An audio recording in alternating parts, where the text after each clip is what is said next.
Os presento a Maite González Gil, que es licenciada en Ciencias Políticas, en Sociología y diplomada en Ciencias de la Información. Las tres por la Universidad Complutense de Madrid, que ha realizado además diferentes cursos en dirección de empresas y tiene un máster en comunicación por la Universidad of London. Inició su carrera profesional en la cadena SER para pasar al sector de la comunicación, donde ha ejercido en los últimos 30 años en distintas agencias, Barson, Marsteller, Feedback y las fundadas por ella misma, Power Riley o Influence Suite. Pertenece estas dos últimas a IPRES, una de las redes internacionales de mayor prestigio, donde ha ocupado los cargos de presidente de Europa y posteriormente presidente de desarrollo de negocio a nivel mundial. Compagina su labor de consultora de comunicación de empresas nacionales y multinacionales de todos los sectores económicos, con la labor docente, siendo profesora en el Máster de Comunicación en la Universidad Complutense de Madrid, la Universidad Pontificia de Salamanca, la Escuela Internacional de Comunicación y otras escuelas de negocios. Ha escrito diversos manuales sobre teoría de la comunicación.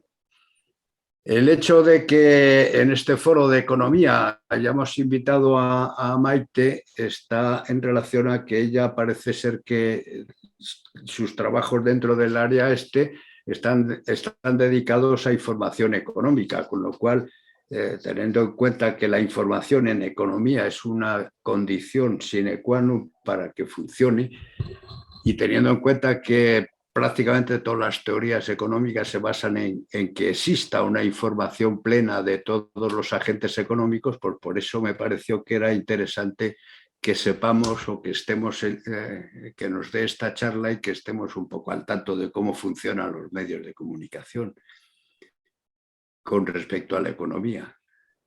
Y yo nada más, pues os dejo que Maite hable por sí sola y nos cuente lo que nos quiere contar en esta charla.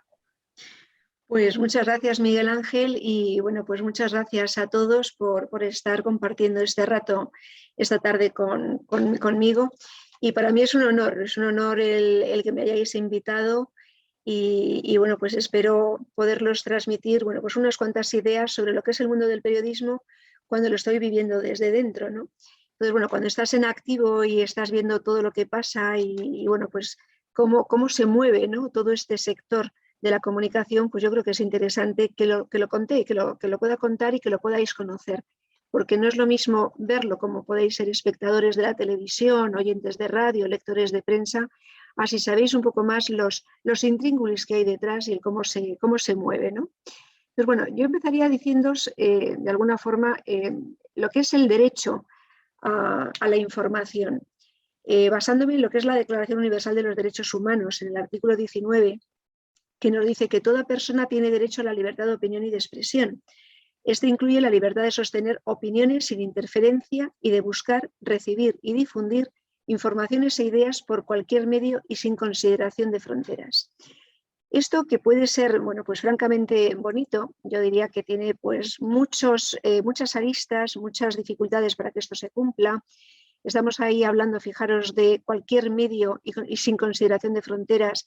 Y bueno, pues esto no es así. Nos vamos a países donde la limitación de información es notable, y nos vamos a Irán, nos vamos a Egipto, nos vamos a Venezuela, y sabemos que no es posible que la gente se informe de lo que está pasando, porque directamente son países donde la libertad de opinión está totalmente socavada, ¿no?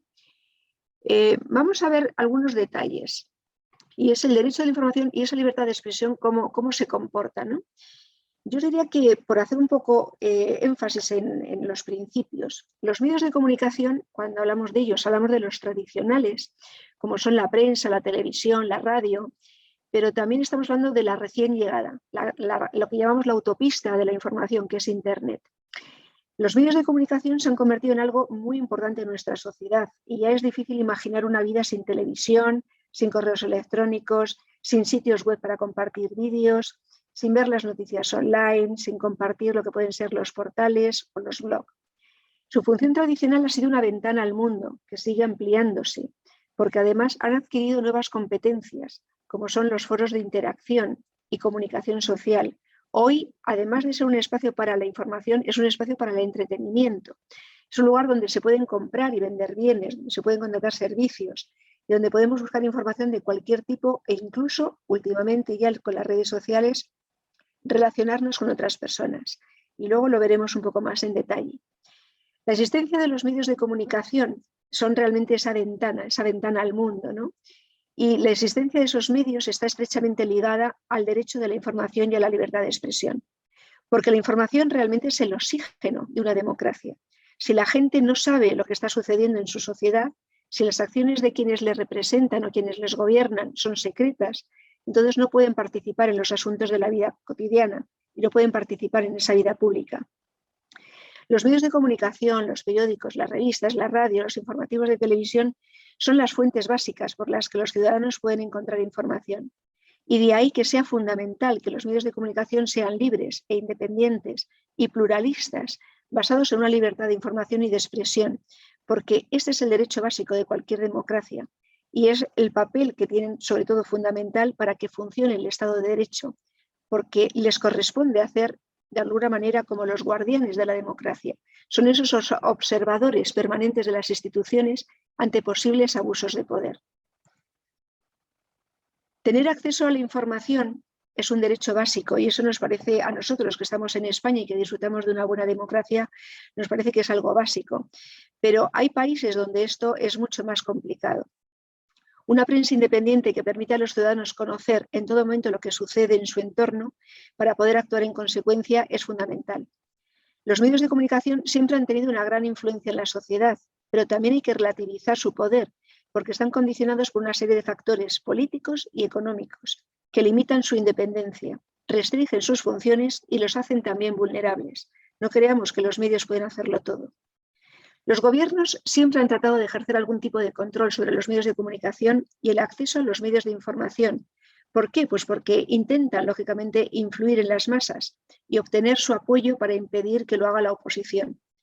Un alto nivel de control en los medios, sin embargo, arrebata a las personas la conciencia social, el conocimiento de los acontecimientos mundiales, el análisis fiable, así como la información sobre el estado económico o la evolución política y social.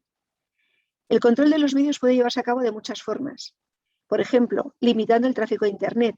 Yo he estado ahora relativamente hace poco en Irán y es increíble. O sea, allí la gente no puede entrar en Internet. O sea, hay lógicamente unas conexiones internas entre, digamos, lo que puede ser la sociedad civil, pero no pueden acceder al exterior, no pueden acceder al extranjero. No hay redes sociales ni hay Internet que pueda comunicarse, por ejemplo, con un medio de comunicación pues tipo The Times o el periódico nuestro del País. O sea, no pueden acceder a ninguna otra fuente de información que no sean las suyas propias iraníes.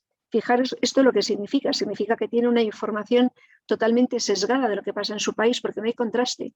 Ellos están informados por lo que son sus medios de comunicación oficiales, que están absolutamente dirigidos por el gobierno, y no hay más información, no hay contraste, con lo cual la gente tiene que creerse lo que se pueda creer, que no se lo cree, lógicamente, y están a oscuras. O sea, ellos me decían, es que estamos a oscuras, es que no vemos lo que está pasando en nuestro país y lo estamos viviendo, ¿no?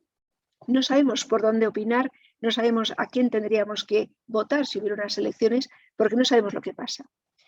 Hay ocasiones en las que los gobiernos intentan apagar totalmente el acceso a determinados medios de comunicación, no solamente a Internet. Hemos visto, por ejemplo, medios de comunicación que los han cerrado o que están amenazados. Hay periodistas perseguidos, donde falta la pluralidad y la opacidad de la gestión pública que ha puesto en peligro los derechos de los ciudadanos. Por ejemplo, y sin ir tampoco más lejos, nos vamos a Egipto, donde también las emisoras de radio y las televisiones por satélite también se han cortado. En el año 2009, por ejemplo, los periodistas que había corresponsales en China se les invitó a salir del país porque no querían que se informara sobre los problemas que había de violencia étnica en la provincia de Xinjiang. Y lo mismo hemos visto en Venezuela.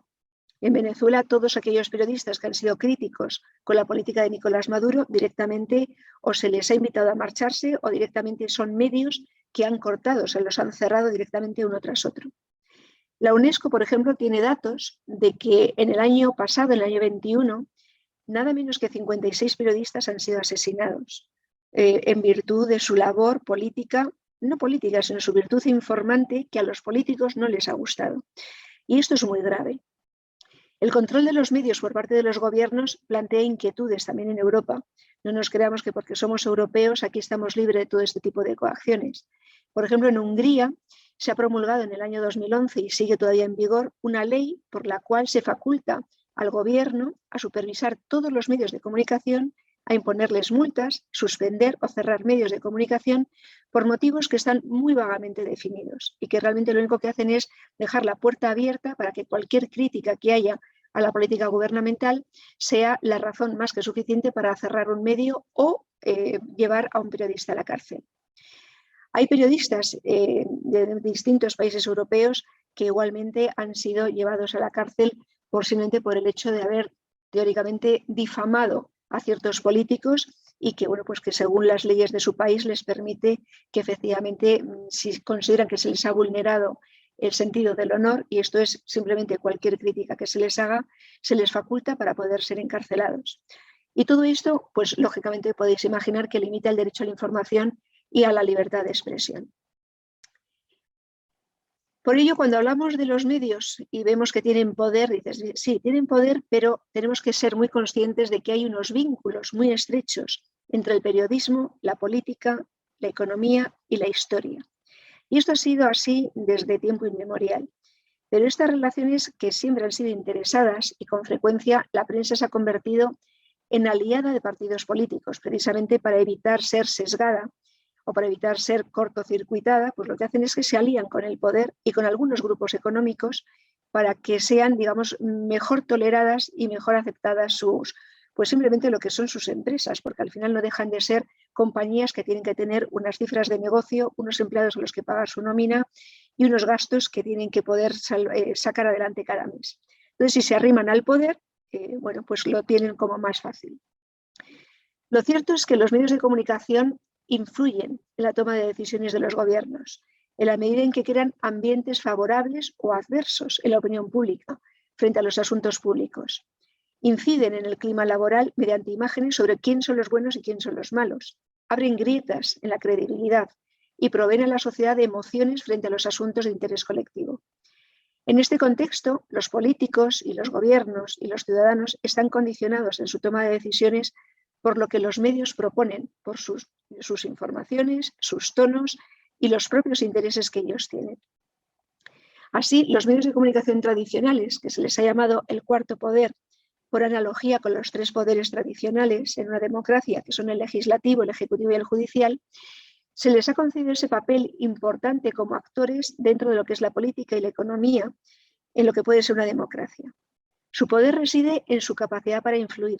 Son piezas clave para la toma de decisión política de gobiernos, legisladores y jueces e influyen en el poder de decisión de los ciudadanos. Los medios son poderosos porque tienen la capacidad de llegar a todos ellos e influir en la sociedad. A través de su línea editorial pueden orientar la opinión pública y modificar conductas y comportamientos. Estos efectos son especialmente relevantes en los periodos electorales porque se traducen en votos directamente. Por eso los políticos están muy interesados en controlar los medios de comunicación, porque saben que son un instrumento fundamental para hacer llegar sus mensajes a la audiencia y convencerla. Y cuando los medios no ejercen como contrapeso de poder, se transforman en aparatos de propaganda. Y si esto es así, la vuelta de tuerca llega de la mano de Internet, al que algunas personas lo llaman ahora ya la quinta potencia, ese quinto poder, ya que cada vez más el escenario digital asume el antiguo valor de los medios tradicionales para sacar a la luz conductas condenables y servir como organismo de control, al tiempo que proporciona un nuevo canal para organizar la acción civil y convertirse en un aliado de los ciudadanos a la hora de cuestionar las políticas del gobierno, denunciando aquello que pudiera ser perjudicial para la sociedad.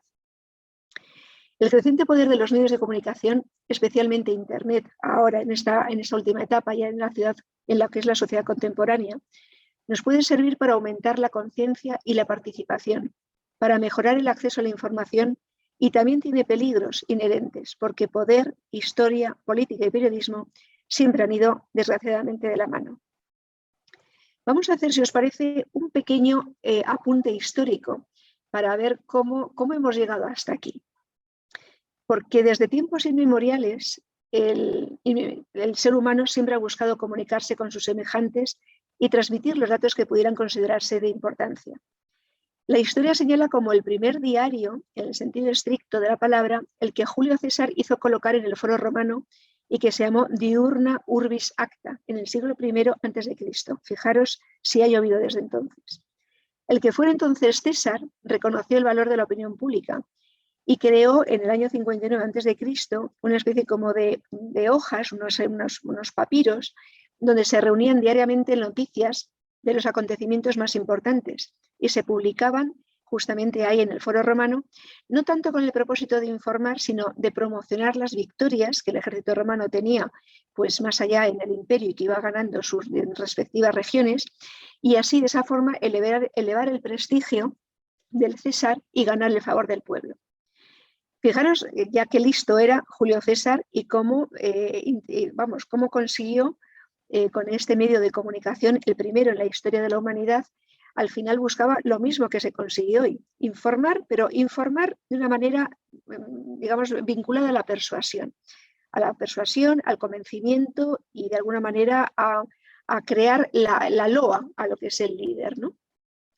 Si nos vamos ya hasta el siglo XV, con la invención de la imprenta en 1440 por Gutenberg, ahí se dio un salto cualitativo porque se permitió ya que hubiera hojas escritas ya impresas con noticias comerciales, políticas y económicas. Así en Venecia, fijaros que es muy curiosa esta información, en Venecia se vendían hojas al precio de una gaceta, que era la moneda que en ese momento se utilizaba en Venecia en el siglo XVI. Y este nombre de esa moneda, que en ese momento era pues, con el precio por el que se compraban estas informaciones, este nombre de gaceta es el que ha quedado después para la historia y es el nombre de muchos títulos, de muchos periódicos que se han ido publicando después en la edad moderna y contemporánea. El primer periódico que aparece como tal, como ya lo entendemos hoy en una sociedad moderna, aparece en Europa en el siglo XVII y la primera impresión de gacetas de información fue justamente en la ciudad alemana de Colonia en 1596 y se escribía en latín. En los siglos XVIII y XIX, los líderes políticos fueron dándose cuenta del gran poder que tenían los medios de comunicación y cómo con estas gacetas se podían meter ahí artículos donde hablaban de sus ideales políticos, podían llegar a la población. Y de esta manera empezaron a proliferar los periódicos de facciones y de partidos políticos. Es a finales del siglo XIX cuando los empresarios también descubren el potencial comercial y se dan cuenta de que esas publicaciones también les ayudan a vender. Y es el momento en el que aparece la publicidad dentro de los periódicos. Y ahí hay desde crecepelos hasta clases de piano. Ahí tenemos pues, un primer soporte de la publicidad y una manera de incrementar el negocio o distinto tipo de servicios o productos que se anunciaban en estos medios de comunicación. Y como nueva invención llega el telégrafo, que facilita la obtención de noticias porque se transmiten de un país a otro o de una región a otra. La fotografía también empieza a utilizarse en la prensa a partir de 1880, siendo Alemania el primer país que produjo revistas gráficas ilustradas con fotografías. Y ya llegamos al siglo XX, donde surgen las empresas dedicadas a la recolección de noticias de actualidad que se venden a los diarios. Es lo que después hemos conocido como agencias de prensa, lo que hoy conocemos como Europa Press, como EFE o como mi propia empresa. O sea, mi empresa es una agencia de noticias. Es decir, nosotros recopilamos informaciones y los vendemos por un precio a los distintos diarios o revistas que lógicamente no tienen la capacidad que podemos tener nosotros de tener periodistas pues, en todas las partes del globo para informarse de todo lo que está sucediendo. Como antes os contaba Miguel, o sea, en mi caso, por ejemplo, yo soy ahora mismo la directora para Europa, he sido la presidenta para el mundo, pues con 1.500 empleados, 150 oficinas en todos los continentes. Entonces es fantástico y es emocionante pues ver cómo se mueve el mundo y cómo despiertas con la oficina de Tokio y te acuestas con la oficina de Vancouver, ¿no? Y entre medias pues te has ido informando de lo que ha pasado pues, en Nueva Delhi, en Milán, por supuesto en cualquier otro rincón del globo, ¿no? Y bueno, pues esto es el mundo de las agencias de prensa ya pasamos a lo que ha sido el siglo XX, donde realmente la radio y la televisión han sido los grandes protagonistas de la difusión y han sido dos grandes instrumentos al servicio del poder. O sea, estamos hablando de que no solamente han informado, sino que también han sido muy utilizados como herramientas de propaganda, especialmente en la Primera Guerra Mundial. Si nos vamos a cómo están los medios en España, nos podemos ir a 1937 con la fundación de Radio Nacional de España, que es la primera emisora de radio que aparece en nuestro país y que aparece en plena guerra civil. Está fundada por el militar José Millán Astray en Salamanca y el primer emisor de radio fue de la marca Telefunken y fue un regalo de la Alemania nazi al nuevo Estado franquista. El medio se vio como un arma para ganar las batallas y su función fue la de ser un gran difusor de la propaganda del bando franquista. Pero pronto, digamos, en el otro bando, en el bando republicano, se descubrió efectivamente su poder y su inmenso potencial de difundir las ideas de cualquiera de los dos partidos y fue ampliamente utilizado y explotado por los dos bandos. Pasada la guerra civil, todos recordamos la propaganda, el Nodo, los diarios El Ya y el ABC, Triunfo, Amarrosa, los seriales, las retransmisiones de partidos, las imágenes que todos recordamos en blanco y negro. Estos pueden ser algunos de los recuerdos que nos vienen a la memoria cuando se habla de los medios de comunicación durante la dictadura. Unos vestigios que han quedado anclados en nuestra mente de quien vivió las apariciones, cierres y transformaciones de los diferentes medios españoles. Y tras el invento de la radio llegó la televisión, que dependía del Ministerio de Información y Turismo, donde se dio un salto realmente cualitativo en la historia de los medios de comunicación. La primera emisión de televisión española fue el 28 de octubre de 1956 y se estima que en España existían en aquel momento unos 600 receptores. Fijaros lo que hay, 600 receptores de televisión.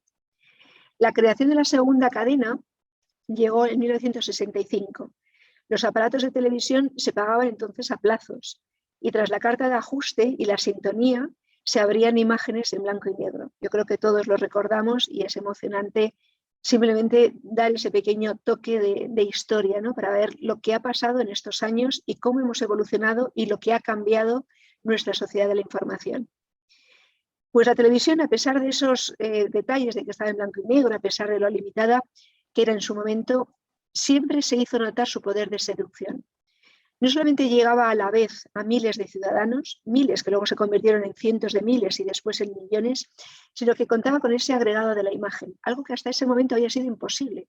Ni la radio, ni los periódicos, ni las revistas habían conseguido trasladar esa imagen en vivo del que se está moviendo, tan sencillo que ahora nos parece, pues ya no nos acordamos, pero que nos ha dejado realmente pues una huella importante, ¿no?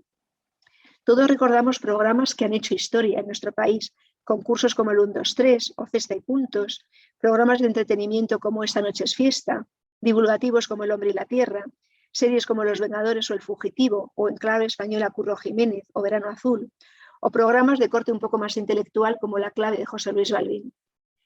A los 10 meses de entrar en funcionamiento, la televisión española empezaron a emitirse los primeros telediarios, que seguían el mismo sistema que los boletines radiofónicos, simplemente se leían, había una especie de bulo parlante, que eran muchas veces hombres, luego ya decidieron que hubiera mujeres porque parecía más atractivo, y que simplemente eran, el periodo sobre todo del régimen franquista, eran el portavoz oficial del régimen. O sea, lo que se transmitía en esos noticieros era directamente lo que interesaba al gobierno. En los años 60, con la apertura económica, el país comenzó a levantar cabeza de esa larga posguerra y a experimentar toda una serie de cambios que también afectaron al marco legal. Ahí aparece en el año 66 la ley de prensa, conocida como la ley de Fraga, que cambió un antes y un después y abrió de alguna forma una libertad de expresión que no se había visto hasta ese momento.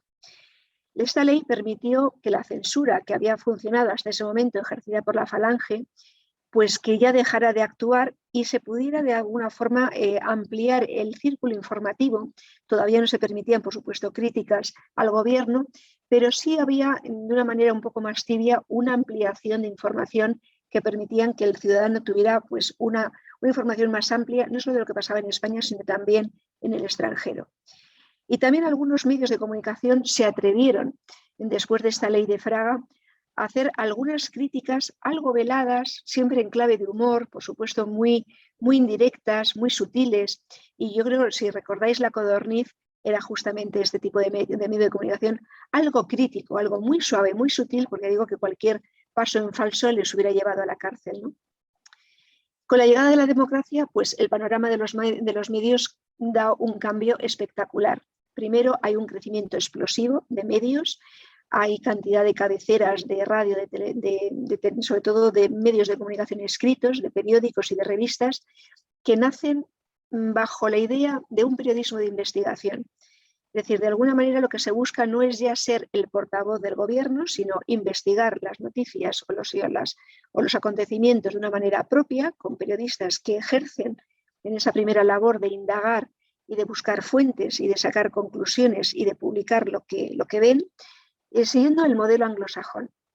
Aparecen nuevas emisoras de radio, aparecen nuevas cabeceras y bueno, pues a partir de ahí también empiezan los nuevos canales de televisión privados, como puede ser en los años 90 ya Antena 3, Telecinco y Canal Plus, que son los primeros que aparecen digamos, de corte privada, no ya pagados por el gobierno ni por el Estado, sino que surgen ya como una iniciativa de medios privados avalados por grupos económicos.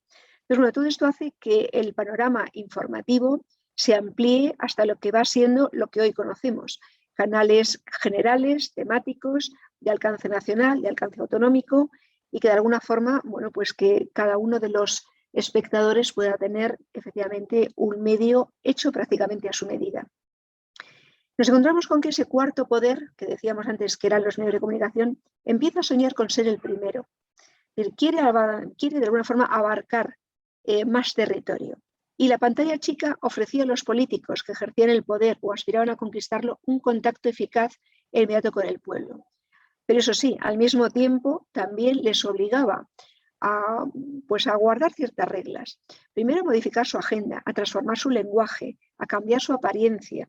No nos olvidemos que en aquel discurso, en aquel primer debate que hubo televisivo entre dos políticos que hay en la historia, que fue el de Nixon y Kennedy, ganó Kennedy. Y bueno, esto ha sido muy estudiado por los expertos de comunicación, de oratoria, de debate político, de marketing político, y se cree que aquellas elecciones, a pesar de que Kennedy era un joven inexperto en aquel momento en la política americana, de que Nixon tenía pues una trayectoria importante, incluso grandes éxitos, digamos, en su periodo anterior, pero la televisión no le favoreció. En aquel momento la televisión, los focos, por ejemplo, produjeron en Nixon pues unas ojeras profundas, le sacaban incluso unos colmillos que parecían hechos pues casi como tipo Frankenstein, ¿no? Los colmillos estos de los vampiros. Entonces tenía una imagen muy poco fotogénica, muy poco agraciada para lo que era el canal televisivo. En cambio Kennedy pues era un hombre atractivo, joven, con una enorme capacidad de convicción, muy cercano a pesar de que estaba con un medio que era la televisión, pero de alguna manera muy intuitiva, porque no había en aquel momento consultores de este tema, supo hacerse con el medio televisivo y supo en aquel debate ganar a la audiencia y al día siguiente, cuando estuvo ya las votaciones, ganó por goleada. Entonces fue el primer debate que, ya digo, todos lo hemos estudiado, todos los que nos dedicamos a la comunicación, para ver cómo es posible que un advenedizo ganara a un hombre de gran prestigio como era Nixon, y está claro que el poder de la televisión en aquel caso le jugó una mala pasada, ¿no? Y todo esto al final, bueno, pues nos lleva a que el discurso de los políticos, pues lógicamente con la llegada de la televisión se ha tenido que transformar y su contenido racional ha tenido que girar para buscar más una empatía emocional. Desde hace unos 30 años para acá, el debate democrático en los países desarrollados se ha organizado atendiendo a los requerimientos televisivos. Son años en los que asistimos al predominio total de la pantalla chica como una tribuna de discurso político y de expresión política. Y así hemos visto que los discursos que eran forzosamente complejos y que no conseguían arañar el interés de la audiencia han tenido que girar, cambiar, hacer adaptaciones y hacer que sus discursos se adaptaran a mensajes mucho más atractivos. La exposición no podía ser larga, tenía que llegarse a conclusiones, porque la gente no estaba dispuesta a escuchar en un informativo un largo discurso, o sea, para nada. y la retórica se ha convertido en una fórmula. Es decir, todo esto ha derivado en expertos en marketing político que han sabido sacar provecho de la televisión, porque la televisión al final es un gran difusor de las ideas del líder, pero todo lo que se gana en cantidad con una audiencia mayor se pierde en profundidad. Y eso tienen que ser muy conscientes. Entonces no pueden hacer unas grandes alocuciones de sus programas electorales, tienen que ir a eslóganes, tienen que ir a ideas fuerza que se llaman, a ideas clave, a pensamientos pues muy simplistas, pero es lo único que al final la gente retiene. Entonces son meros eslóganes comerciales. Y esto no es todo. El estilo del personaje también es adecuado cada vez más a la función principal de la televisión, que es el entretenimiento. La televisión no es un medio formativo.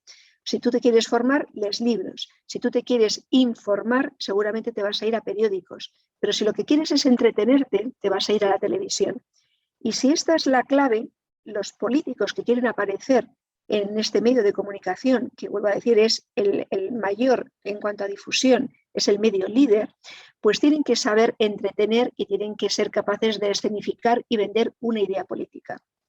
Y esto, bueno, pues hoy lo hemos visto, desgraciadamente, o sea, hemos visto cómo se tiran los trastos dos políticos y cómo, bueno, pues al final lo que están dando es espectáculo. Perderán todos, pero eso sí, el país hoy se ha regocijado con todo lo que está pasando ahí. Y, por supuesto, a la cabeza el Partido Socialista, que ha visto, bueno, pues cómo se están peleando dos grandes líderes en nada menos que en la televisión. Mi punto de vista es que no han podido elegir peor escenario. Estas cosas se discuten en casa, se limpian los trapos sucios dentro y no se sale en la televisión explicando cada uno su punto de vista porque pierden todos, aquí no gana nadie. En fin, el poder de la política es hasta tal punto reconocido por políticos y asesores que es que se dejan atrapar en este juego, es que no lo pueden evitar, o sea, en cuanto que pueden salen a la palestra y bueno, pues convocan una rueda de prensa, convocan a un medio televisivo y vuelvo a decir, la televisión al final es una trampa de leones. Y o tienes muy claro lo que tienes que contar y además con mensajes emocionales, cortos, claros, concisos, o si no la batalla de la opinión pública la tienes perdida. En fin, avanzando un poco más, vemos que durante los años 90 y coincidiendo con un momento de gran prosperidad económica en nuestro país y se aprovechó esa coyuntura favorable, muchas de las empresas de comunicación fueron impulsadas por una ambición desmedida.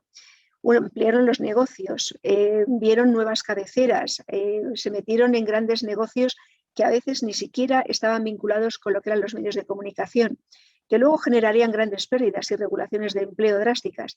Pero en aquel momento, bueno, pues se vio que eran empresas que podían dar un pelotazo, fue la época de los grandes negocios, y lo que se buscaba era una rentabilidad inmediata. No se buscó órganos de difusión realmente potentes, creíbles, rigurosos. No, lo que se buscaba era, pues eso, ganar mucho dinero y de una forma muy rápida.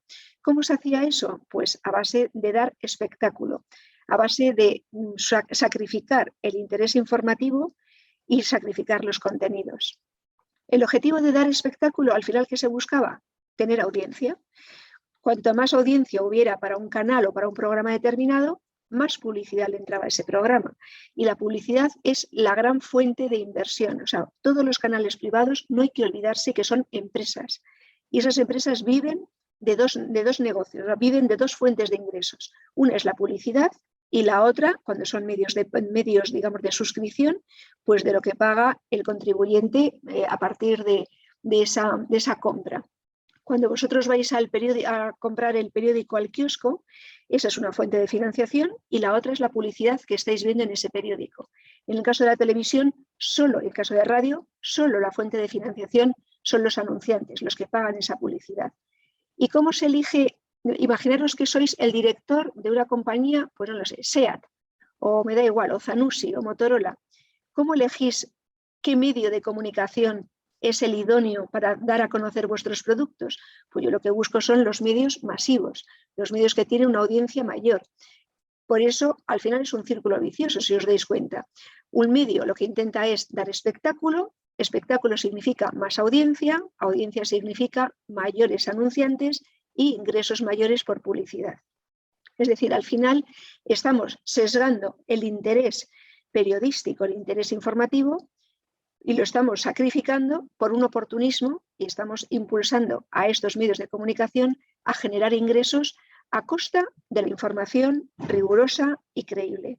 Por tanto, aquí estamos viendo pues, un cambio de paradigma, sobre todo en estos años 90, en el que vemos cómo los medios de comunicación se van, digamos, asociando a lo que son organismos públicos, instituciones, que al final quieren utilizarles para tener de alguna forma una plataforma, para que en el momento en que les interese tienen esa plataforma para difundir sus propios mensajes durante los periodos electorales.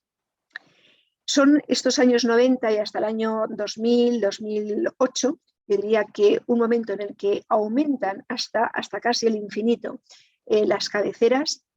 Pero fijaros que este aumento de cabeceras de periódicos, de revistas, que bueno, los kioscos estaban, que los pobres necesitaban casi una acera para poner todo lo que tenían que vender, no significó una mayor oferta informativa ni una mayor pluralidad informativa, para nada.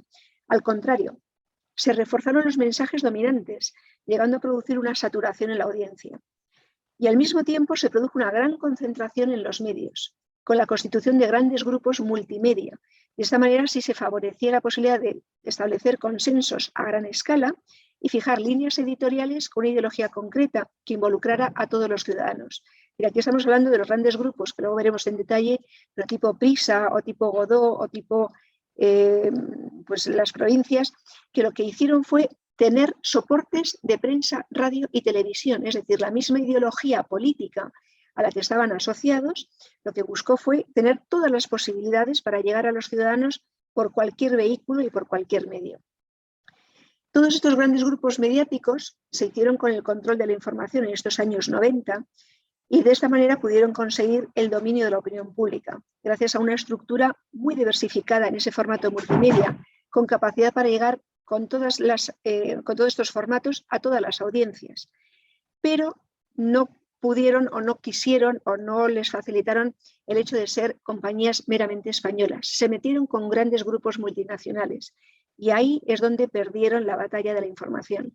¿Por qué? Porque estos grupos multinacionales al final son grupos de inversores. Lo que buscan es el beneficio, no buscan la información, no buscan los contenidos. Les da igual, lo único que buscan es rentabilidad a fin de año. Por tanto, aquí realmente quien perdió fue el mundo del periodismo y el mundo realmente de la información objetiva que se merecían los ciudadanos. A partir del 2008, ¿qué nos encontramos? Pues con una crisis que arrasa a muchas empresas. Una situación, una etapa en la que nos ha durado bastantes años y en la que se ha aprovechado la coyuntura para intervenir en las líneas editoriales. ¿Por qué? Porque la situación económica de estas empresas dedicadas al mundo de la comunicación se vio una situación muy crítica. Se vieron que no llegaban a fin de mes, no llegaban a fin de año a cubrir sus objetivos económicos. Y entonces fijaros que fueron momentos en los que, por un lado, por esta crisis del 2008, muchas empresas dejaron de invertir en publicidad, que era, como os decía antes, la gasolina del motor de los medios de comunicación. Claro, si empieza a haber descenso en la publicidad, Iberia ya no factura tanta publicidad, ni las compañías de coches, ni las compañías de cosméticos, ni las compañías de moda, ni el Corte Inglés dejan de invertir en estos medios de comunicación con su publicidad, pues lógicamente los medios se encuentran con que es que les falta financiación. Además, la gente a nivel de público de la calle también dejó de estar suscrito porque aparecen los medios gratuitos. Acordaros que es el momento en el que aparece 20 minutos, aparece el qué, o sea, aparecen toda una serie de medios que ya no te cuestan nada. Dices, bueno, pues oye, si no me cuestan nada, ¿para qué voy a pagar comprar el ABC o el País o el Diario 16 si a mí me lo están dando gratuito? Con lo cual también están perdiendo una audiencia y unos ingresos por la vía de la suscripción. Con todo esto nos llega también Internet con todos los medios digitales que también teóricamente son gratuitos y que también te dan, bueno, pues ese plus de modernidad, porque ahora ya lo puedo leer en el ordenador. Todavía no en ese momento, todavía no en las tabletas, todavía no en los móviles, pero sí se leían en el ordenador y eso, bueno, pues hacía pensar a la gente que las noticias que estaban publicándose pues tenían ese plus de modernidad, de veracidad, bueno, pues y hace que los medios tradicionales perdieran audiencia, todos los meses perdían audiencia, perdían ingresos y se llegaron a situaciones realmente críticas. ¿Qué hacen los medios en ese momento? Pues se alían con los gobiernos, se alían con instituciones, con las administraciones públicas para sobrevivir, para buscar una financiación, una serie de ayudas, pero esto, claro, tiene su contrapeso. O sea, tú no das un dinero a cambio de nada. Las administraciones públicas se asociaron con los medios de comunicación y con estos grupos, lógicamente, para convertir su línea editorial en la que a ellos les interesaba. De alguna manera se convirtieron en sus líneas de difusión porque era lo que querían, o sea, tener de alguna manera muy claro cuáles eran sus medios afines para que en el momento en que hubiera elecciones electorales, o sea, momentos de elecciones, pues que estos medios les fueran afines y, lógicamente, pues los ciudadanos se quedaran con la versión que les daban estos medios. Es decir, se crea un contexto de dependencia en el que los medios pierden su libertad y su identidad. Se integra en un mercado absolutamente cruel, por decirlo así, en el que las exigencias son puramente económicas y políticas. Se pierde el pluralismo, se pierde la independencia, se pierde el rigor y la calidad de los contenidos, y hay muchos de los profesionales que en ese momento salen de los medios para crear los suyos propios. Ahí es donde aparece La Razón, ahí aparece, bueno, pues los medios digitales. ¿Por qué? Porque son periodistas muy desengañados de ese tipo de presión política y económica. Y bueno, pues con todo esto nos llega una nueva era, un nuevo momento, que es la era digital. Una era que ya nos llega hasta nuestros días y en el que los medios vemos que se han sometido a unos cambios muy profundos, impulsados por la evolución tecnológica y por la necesidad de tener cada vez también más influencia en la sociedad y obtener rentabilidad, porque efectivamente son medios gratuitos, como os decía antes. Por tanto, no pueden vivir del aire, tienen que vivir de nuevo de la publicidad y tienen que conseguir de nuevo audiencia para que eso sea atractivo para las empresas que pongan publicidad en estos medios digitales. Pero bueno, son cambios que se han ido produciendo con una digitalización sin precedentes en la historia, o sea, son unos cambios muy profundos que han pasado primero por las redacciones informatizando, es decir, los periodistas antes escribíamos, bueno, yo recuerdo mis primeras notas eran escritas a mano, que lo pasaba luego una secretaria de redacción. Luego cada uno teníamos nuestra máquina de escribir. Y con máquina de escribir es como se han escrito todas las noticias. Y bueno, las escribías y si a última hora te llegaba una información nueva, cogías el folio, cortabas con tijeras, cortabas el trozo que no valía, volvías a escribirlo en otro folio y directamente lo pegabas. De ahí viene el corta y pega, que ahora decimos de los ordenadores, pero el corta y pega viene física y literalmente de lo que hacíamos en esos momentos. Luego eso lo mandabas a una fotocopiadora y ya, bueno, pues el folio te quedaba impecable y no se notaba para nada el parche que habías puesto, ¿no? Pero bueno, son cambios que cuando llega todo el proceso digital, todos empezamos a trabajar con ordenador, los ordenadores empiezan a conectar, los ordenadores están ya, no solamente que yo trabajo con mi ordenador, sino que yo tengo acceso a una red de ordenadores de todos mis compañeros en la redacción, tengo acceso a todo un servicio de documentación y a partir de ahí tengo acceso posteriormente a las redes internacionales. Todo lo que son las noticias que vienen a través de Reuters o a través de las agencias internacionales de noticias, pues llega a ser un cambio drástico porque nos llega en tiempo real. Antes llegaba a través del fax o llegaba a través del teletipo. Ahora no, ahora directamente tú tenías la noticia directamente en tu ordenador y era un copiar y pegar, un copy-paste que decíamos siempre, ¿no? El copy-paste que directamente te llegaba desde Londres o te llegaba de Nueva York y directamente la noticia te la daban ya empaquetada. Eso significó toda una serie de cambios de infraestructuras tecnológicas, porque todas esas conexiones informáticas llevan a toda una serie de cambios importantes de procesos, pero también en la propia forma de trabajar de los periodistas. Hacían falta pues, profesionales pues, con otra capacidad, con otra mentalidad, más abiertos y sobre todo con la facilidad para manejarse con un ordenador. No todo el mundo sabe y no todo el mundo le es fácil escribir en un ordenador y no a todo el mundo le es fácil vincularse con todo el mundo. No digo todo el mundo, es eso, o sea, con todas las redes internacionales para conseguir las noticias. O sea, todo esto ha implicado pues, unos cambios y unos costes para las empresas de comunicación que no os podéis ni imaginar, o sea, pero hablamos de miles de millones lo que ha supuesto el acercarse y el crear todo este contexto con unas exigencias muy concretas y unos retos que han sido pues, a veces muy difíciles de asumir para muchos medios que estaban acostumbrados a trabajar con unas estructuras muy consolidadas y tradicionales. Internet y las redes sociales han cambiado por completo todos los panoramas, tanto informativos como comunicativos, y la digitalización ha obligado a renovar muchos de los protocolos, adaptar los procesos, como os decía, cambiar incluso los perfiles profesionales, cambiar los códigos narrativos y ampliar el tipo de conocimientos. Ya no solamente bastaba el mundo periodístico, sino que tenías que tener conocimientos o nociones, por lo menos también de informática. Todo esto también ha afectado a la audiencia, porque las audiencias también han cambiado por completo la forma de consumir la información. Algo que ha obligado a replantearse lo que es el concepto de la competencia. Imaginaros, por ejemplo, antes los periódicos. Antes tú leías el periódico de tu región. O sea, tú vivías en Galicia y tú podías leer el Faro de Vigo y muy poco te importaba el Correo de Andalucía o muy poco te importaba el Diario de Levante. ¿Por qué? Pues porque eran casi todo noticias muy locales. Pero cuando llega la digitalización, de repente todas esas fronteras desaparecen. Todo eso, de alguna manera, se fluye, o sea, todas las noticias se convierten en líquidas. Es decir, traspasan las fronteras regionales, incluso las fronteras nacionales y regionales, para que cualquier cosa que ocurra en la otra punta del globo llega de manera inmediata a lo que es nuestra redacción y llega a través de los portales digitales, llega al consumidor final, llega al público. Y estamos hablando de unas transformaciones impresionantes que de alguna forma pues, nos hacen también ver la información que nos llega de una manera totalmente distinta.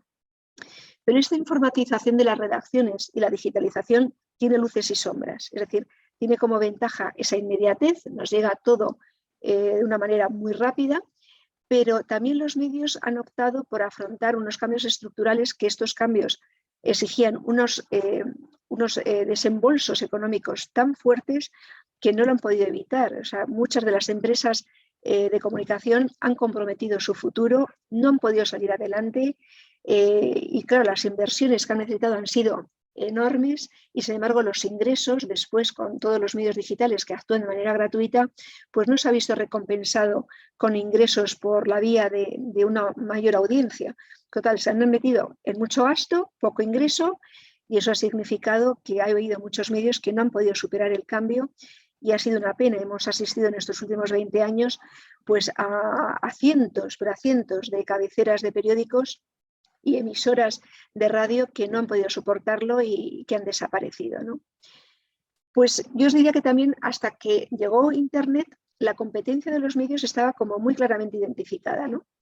Cada medio tenía muy claro quién era su audiencia, tenía una identidad, tenía un público específico, pero ahora la competencia llega desde lugares muy diversos, pero es que incluso Internet ha permitido que las redes sociales nos digan las noticias del día. O sea, tú ahora te metes en Twitter, te metes directamente en 3 o 4 pues, portales y directamente te informas. Si no quieres entrar en profundidad, te basta con eso y con eso tienes suficiente para estar por lo menos al día de las cosas importantes. Es decir, estamos accediendo a otro tipo de comunicación totalmente diferente, ¿no? Al mismo tiempo, estos ciudadanos que están tan informados y que pueden ser más críticos, fijaros que sin embargo no necesariamente están mejor informados. Hay una saturación de información, pero no necesariamente hay más calidad de información. Y hay otro proceso también, y es que se ha abierto una brecha importante entre la gente que está conectada y la gente que no puede conectarse. Aquí estamos hablando de todo el mundo rural, gente que por la razón que sea, por temas pues yo diría de educación, de formación, pues o no les interesa meterse en los medios digitales y te aparece pues eso, gente o por edad o por la razón que sea, que no se conectan. Entonces te encuentras sin embargo a los chavales jóvenes que están todo el día metidos. Es decir, hay una brecha importante entre los ciudadanos, entre los conectados y los desconectados. Y bueno, a mí me gustaría daros un flash también de cómo están los medios en España. La concentración que tenemos hoy en el poder mediático. Porque si analizamos el panorama de los medios en nuestro país, se puede decir que en España existen hoy 7 grandes grupos mediáticos que facturan alrededor de 2.300 millones de euros y que reciben más de 100 millones de visitas en sus ediciones digitales. Es un oligopolio que está formado por los grupos que seguramente todos conocéis, que está Prisa, Vocento, Unidad Editorial Recoletos, el Grupo Planeta, Godó, Prensa Ibérica y el Grupo Libertad Digital. En ellos están las cabeceras que todos conocéis, está El Mundo, ABC, El País, Vanguardia, La Razón, las cadenas de televisión, Antena 3, la cadena SER, o sea, están todas. Todos ellos son grandes grupos multimedia, estamos hablando de que son grupos empresariales que tienen todos los soportes, es decir, prensa, radio y televisión, más sus vertientes digitales, de tal manera que pueden ofrecer con estos soportes todo tipo de entretenimiento, información y todo tipo de, digamos, de temas a través de sus distintos canales. Además cuentan con periódicos regionales porque también sigue habiendo un gusto por la información local. Y todos estos grandes grupos mediáticos están conectados con las ediciones regionales de relevancia, pues como puede ser Correo, La Nueva España o El Faro de Vigo o el Correo de Andalucía, ¿no? Y a nivel ideológico, pues abarcan todo el arco político. Van desde una orientación más conservadora como es Libertad Digital, Planeta o Vocento. Hay medios que son más progresistas como es Prisa o Prensa Ibérica. Y en el centro te podríamos ubicar a Godó y el liberalismo de Unidad Editorial. De tal manera que, bueno, que consiguen manejar prácticamente con un grupo editorial, consiguen llegar a todo el elenco de audiencia posible. Es decir, consiguen llegar, no a los extremos, pero sí consiguen interesar a gente que esté vinculada a ideología de izquierda, de centro y de derechas. Así todo grupo editorial consigue llegar prácticamente a todos. ¿Vale? Luego, lógicamente, cada uno se define, pero que no renuncian a tener una, digamos, una cohorte de audiencia realmente importante. Y teniendo en cuenta estas cifras que manejan los grupos y el amplio espectro político, es evidente que toda la población española va a elegir su cabecera de referencia para informarse y tomar decisiones de una manera libre. Pero es el papel del periodismo como perro guardián el que ha perdido en todo este proceso. Porque, como os decía antes, cada vez más los medios están a la sombra de los grupos políticos o a la sombra de organismos e instituciones ligadas ideológicamente a una u otra faceta, de tal manera que el periodismo ha perdido mucho de su rigor informativo porque lo que busca es no hacer daño, por lo menos, al grupo político que te está sustentando y que te sirve de paraguas. Además, este cuarto poder realmente también ha perdido una gran batalla, que es la de la audiencia y la del rigor informativo en los últimos 10 años. Una batalla por la audiencia que ha sido pues, una constante pérdida, porque como os decía, toda la aparición de estos medios digitales, los medios gratuitos, pues han hecho que lógicamente los medios vayan perdiendo día a día una audiencia. ¿Cómo se han defendido los medios? Pues con técnicas de marketing. Lo que han hecho ha sido perder la batalla del rigor informativo, han renunciado a ser fieles a la información y lo que están haciendo, como os decía antes, pero ya llegando a unos extremos realmente impresionantes, al entretenimiento, a buscar el espectáculo. Todos vemos programas tipo reality shows como es El Gran Hermano o tertulias tipo Sálvame, donde nadie corta la grosería, donde hay una falta de respeto y que prácticamente esto es la norma. ¿Y por qué? Porque esa televisión basura al final tiene público. Y volvemos otra vez al mismo punto. Si tienes público, tienes anunciantes y si tienes anunciantes, tienes una fuente de ingresos. Es decir, es una lástima, y yo lo digo porque soy periodista y me da mucha pena ver cómo los medios de comunicación han perdido rigor informativo en los últimos años, han perdido credibilidad. Y esto es una constante en estos últimos años. Y fijaros los datos que hay ahí de pérdida de ingresos. Fijaros cómo en el año 2015 se pasa de 645 millones de euros en concepto de publicidad. En el año 2018 pasa a escasos 500 millones. En el año 21 pasa a 343 millones y la previsión para el año 2025 es de 200 millones en concepto de ingresos publicitarios. Es decir, la caída es en caída libre. Y esto hace que los medios, pues que tengan que buscar sistemas alternativos para compensarlo. Esta caída de ingresos, ¿qué es lo que hacen? Pues que vosotros vais a comprar un periódico al kiosco y es que os ofrecen de todo, desde una gorra hasta un mantel. Hay ofertas continuamente, es decir, en los medios es una auténtica tristeza, ¿no? Ver lo que se ha convertido en un kiosco de prensa.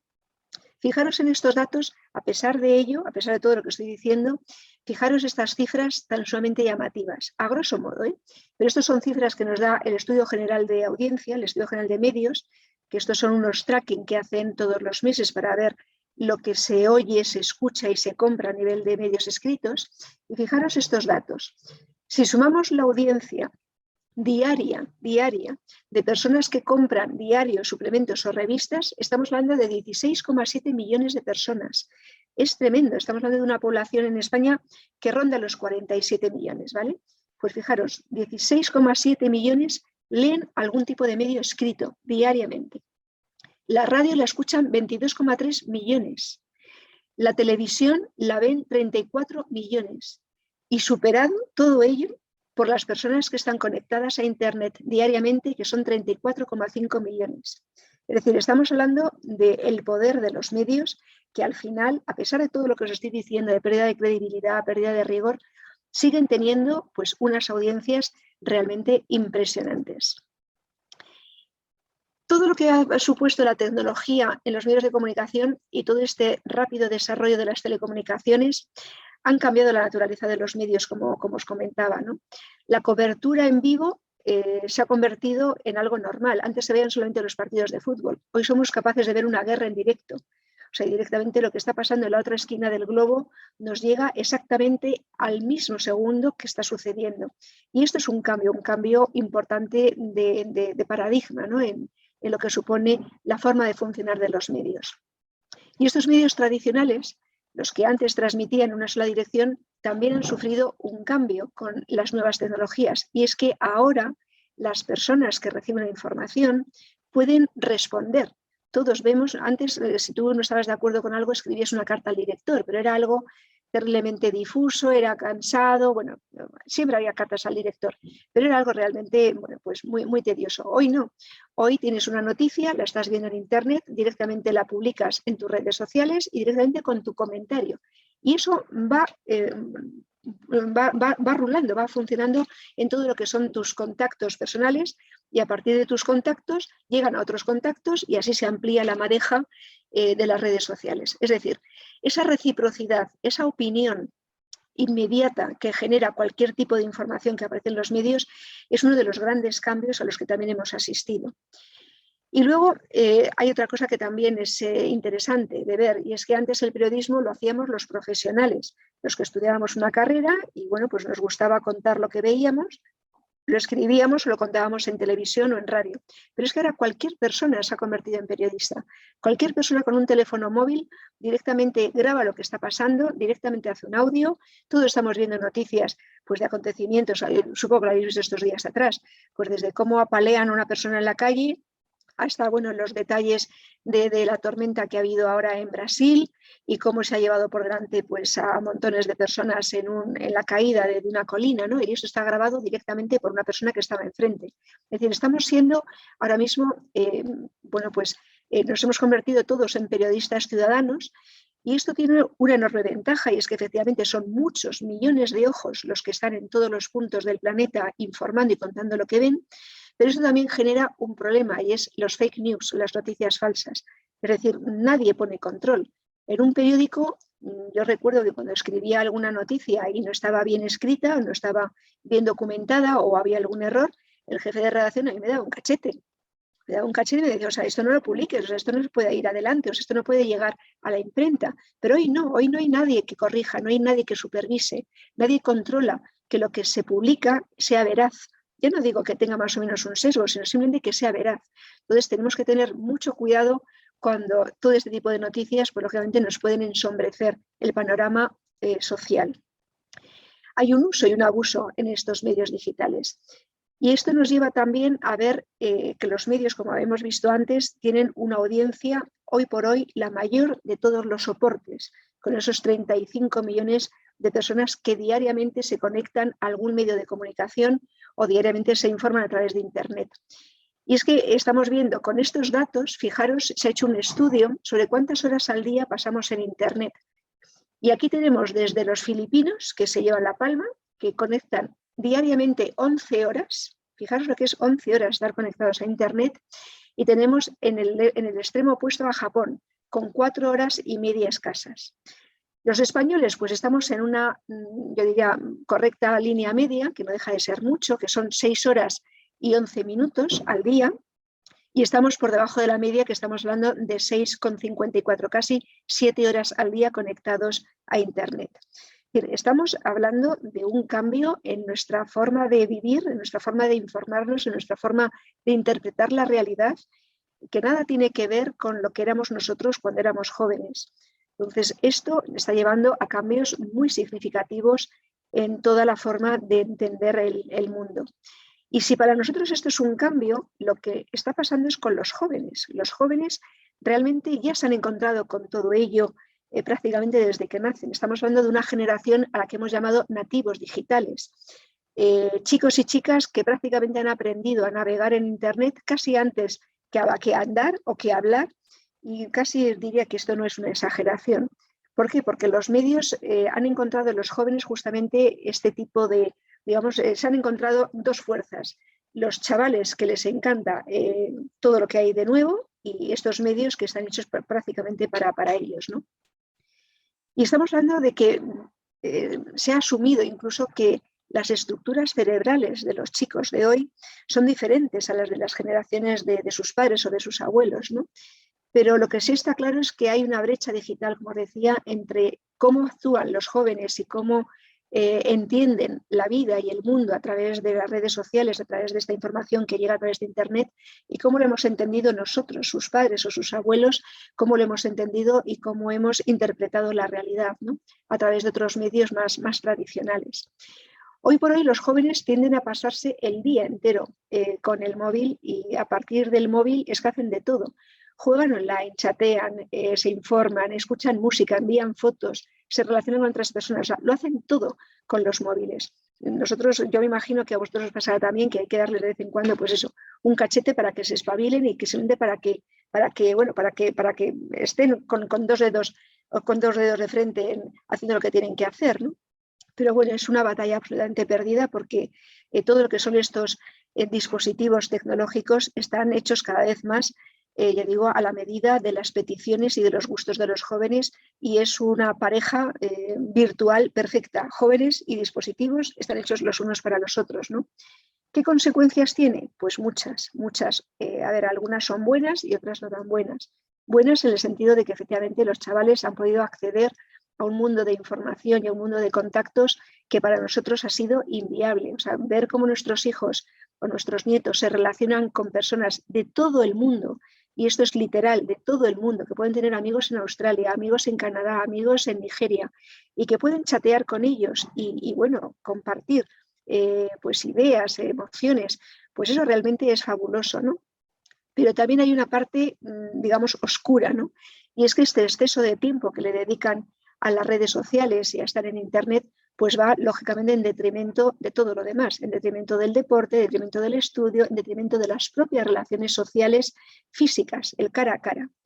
Esa dificultad para encontrarse con los demás, porque al final las redes sociales, cuando tú las utilizas en los dispositivos móviles, pues permiten ocultarte, y cuando tú te ocultas y no necesariamente das la cara, puedes primero aparecer con un perfil que no es el tuyo, puedes aparecer, pues eso, rubia, ojos azules, guapísima y tipazo, y a lo mejor no estás muy lejos de ser así, pero bueno, tú proyectas la imagen de lo que quieres ser, mientes todo lo que quieras y nadie te va a controlar la mentira, y puedes también sesgar muchas de las informaciones porque nadie va a decir que lo que tú dices es mentira.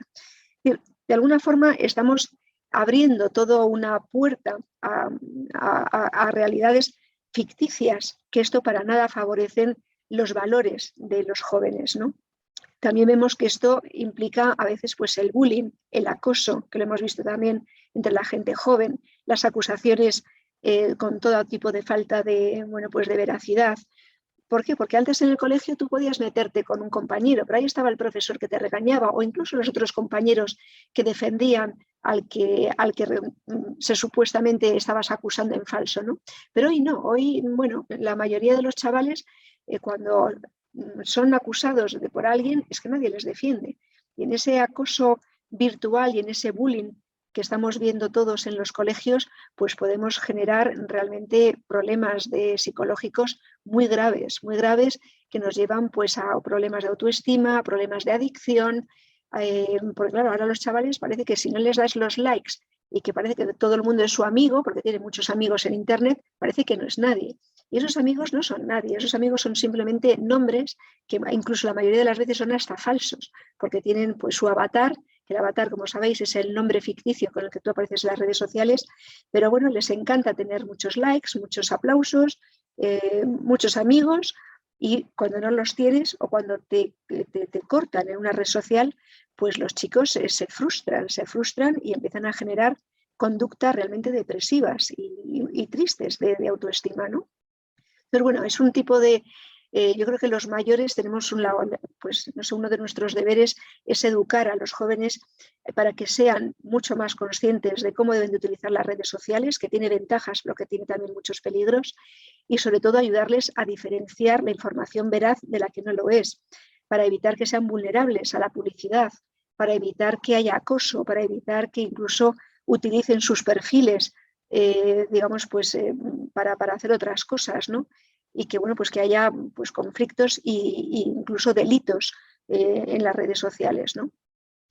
Y ya para terminar, y como conclusión, que hemos visto un poco el panorama de los medios, pues yo diría que los medios son fundamentales y lo han sido siempre en el desarrollo de la civilización y han dejado constancia de la transformación que ha tenido lugar siglo tras siglo. Así, a lo largo de la historia, los medios han realizado toda una serie de funciones fundamentales para el crecimiento social.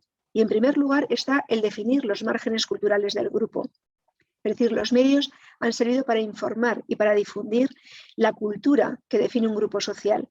Y así han sido pues, referentes testimoniales de un tiempo preciso, de una forma de pensar, de una forma de ser, de todo un colectivo que les une y que les aglutina y que da personalidad. En segundo lugar, los medios de comunicación han creado un espacio de reflexión que ha inspirado los cambios sociales. Los medios de comunicación son un medio para analizar la realidad, para desarrollar alternativas de cambio, para ser también un medio de protesta contra las injusticias sociales provocadas por gobiernos, instituciones o grupos de presión. Y en este sentido, los medios de comunicación han tenido un papel muy relevante para conseguir justamente el llegar a estos cambios. Y en tercer lugar, porque han fomentado el desarrollo de un pensamiento crítico. Los medios de comunicación ofrecen ese espacio para plasmar opiniones contrarias, para permitir que receptores y emisores, a partir de ellos, elaboren distintos puntos de vista en torno a un tema y ponen a disposición de la gente herramientas para reflexionar en torno a una realidad y elaborar tesis que pueden ser distintas, pero que pueden ser totalmente complementarias y, en todo caso, enriquecedoras.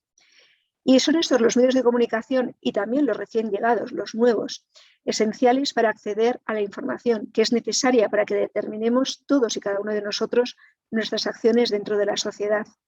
Y es necesario, eso sí, el contraste, el criterio personal, el juicio objetivo, el no dejarnos llevar simplemente por ese espectáculo o por esa relación fácil que nos dan ahora los medios de comunicación digitales. Y por ello es importante que los medios de comunicación, siendo lo que son, no nos olvidemos de que nosotros somos los que tenemos que poner en valor nuestro propio criterio y nuestra propia información, contrastando, valorando distintas alternativas y al final siendo jueces de esos medios de comunicación. Que no nos lleven ellos a su terreno, sino que seamos nosotros siempre los que seamos capaces de encontrar el punto justo de equilibrio y de ideología precisa. Y con esto, pues nada más.